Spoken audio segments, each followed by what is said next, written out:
Is bottled and bond whiskey overrated? Yes. Yes, it is.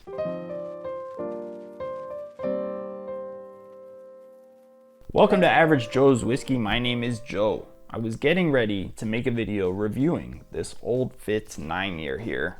I just found it, and I have to be honest, I've tried some Old Fitz, but this is the first bottle of Old Fitz that I have actually owned. And I was really excited. And then I started thinking to myself,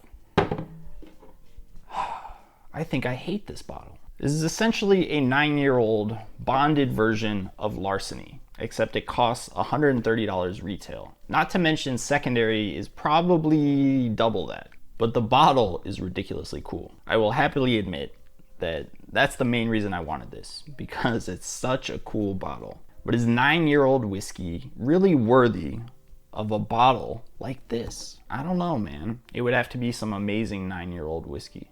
And then I started thinking, bottled and bond whiskey kind of sucks. I totally get that it was groundbreaking back in the day in 1897 when they passed it. A lot of people like Colonel E.H. Taylor and other titans of the whiskey industry at the time helped push the Bottled and Bond Act through. And it solved some real problems at the time. But most of those problems are not problems anymore. Real quick, for those who don't know or who just forgot, the Bottled and Bond Act of 1897 ensured that all whiskey with the Bottled and Bond label met certain standards. It had to be from one distillery, distilled in one distillation season. It had to be aged 4 years in a federally bonded warehouse, and it had to be bottled at exactly 100 proof. Now, personally, I don't think those standards nowadays make for a great bottle of whiskey. Let's go through the standards real quick. So it has to be from one distillery. Totally fine, no argument there. In one distillation season. Bit of a problem there. What if I had whiskey that I made 10 years ago that would blend really nicely with whiskey I made 8 years ago? Too bad. Can't do it. Not bottled and bond. Stupid. First stupid standard. Next up. Aged at least 4 years. Alright, fine. At least 4 years, I'm totally cool with that. But the next one, bottled at exactly 100 proof. This is where I have the biggest problem. Why can't it be bottled at least 100 proof? Like they did with the age. It has to be at least 4 years old. It could be bottled at least 100 proof. But they don't do that. They want it bottled at exactly 100 proof. What if the whiskey tastes better at 101 or 107 or 115? Why do we have to bottle everything at 100 proof on the dot? Because the government says so? Fuck you, man. That's not cool. The same government who's lied to us about UFOs for 80 years? The same government that won't release the Epstein files? We're gonna let them tell us what proof we should drink our whiskey? How about no? I was going through my bottled and bond whiskeys. I have a lot of them sitting right here. And I noticed something. They're all good. None of them are crap. Some are great value bottles, but none of them are exceptional. Why? Because they're following arbitrary government standards instead of making the best whiskey they can make. And I get that there are bottles of Old Fitz 19 and 17 and whatever, bottles that I don't have, and that are truly phenomenal bottles of whiskey. But I think they are the exception, they're not the rule. And for the most part, bottled and bond whiskey is average. It's a standard that created a floor for whiskey. It can't be awful if it's bottled and bond, but it's limiting. It can't be great whiskey either, save for a couple of exceptions that I mentioned a minute ago. But for the most part, it's good whiskey. It can be a great value, but stop marketing it to me like it's the gold standard in whiskey. It's not. It's the government standard in whiskey, which is not what we should strive for.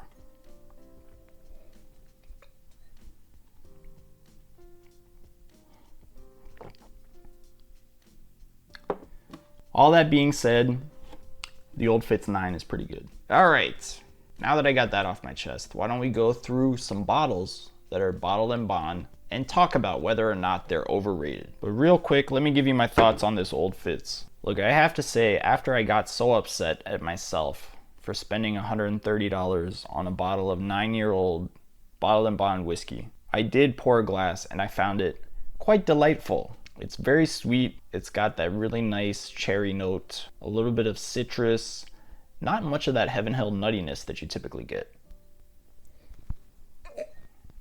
It's a solid whiskey, but come on, I'm paying for the bottle. You got me, Old Fitz.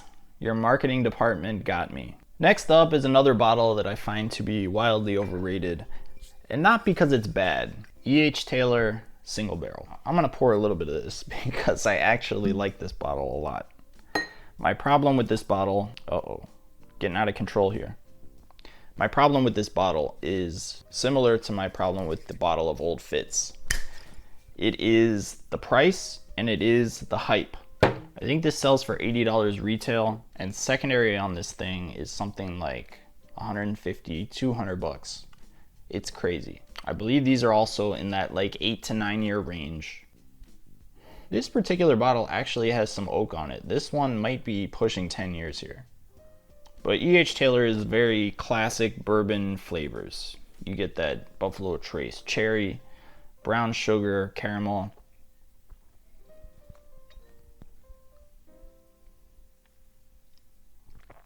But back to my earlier point, I don't know that they're doing this whiskey a service, putting it out at 100 proof. Why is E.H. Taylor Barrel Proof a much more sought after bottle than E.H. Taylor Single Barrel or E.H. Taylor Small Batch? Because they're not following the government's arbitrary 100 proof bottle and bond standard.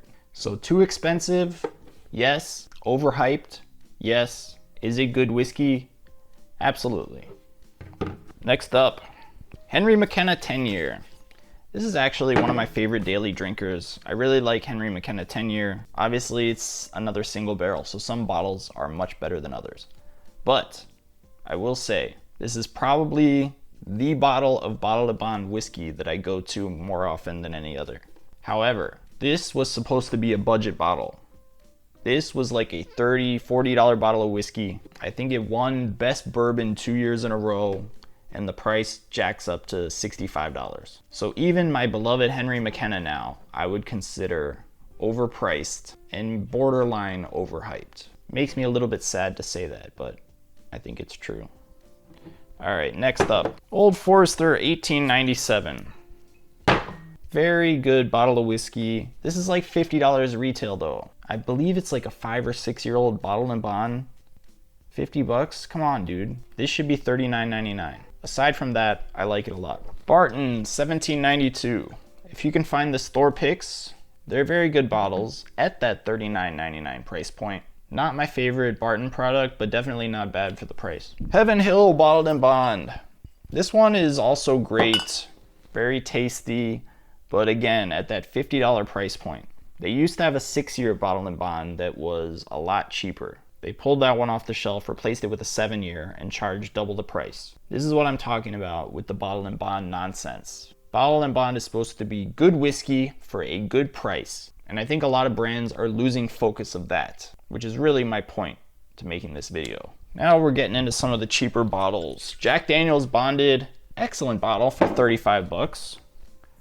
Early Times Bottled and Bond, 25 bucks. Come on, it's hard to do better than this. To me, this is just as good as the Old Forester 1897.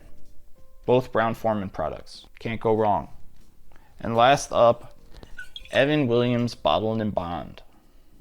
The only bottle on the table that you can still get for under 20 bucks. And it tastes pretty good. It's only 2 years younger than this $50 bottle of Heaven Hill. And I almost forgot E.H. Taylor Small Batch. I don't even know what to say about this bottle. Great deal if you can find it at retail, but obviously the world has completely gone mad for Buffalo Trace products. So you will regularly see this bottle for $100 or even $150 if you go to the beach or something. It's gotten out of hand. Please tell me in the comments, what are your thoughts on Bottled and Bond whiskey? Is it overrated? Do we need to get rid of it? Do we need to update it? Am I an idiot? Don't ask my wife that question. I'll see you next time.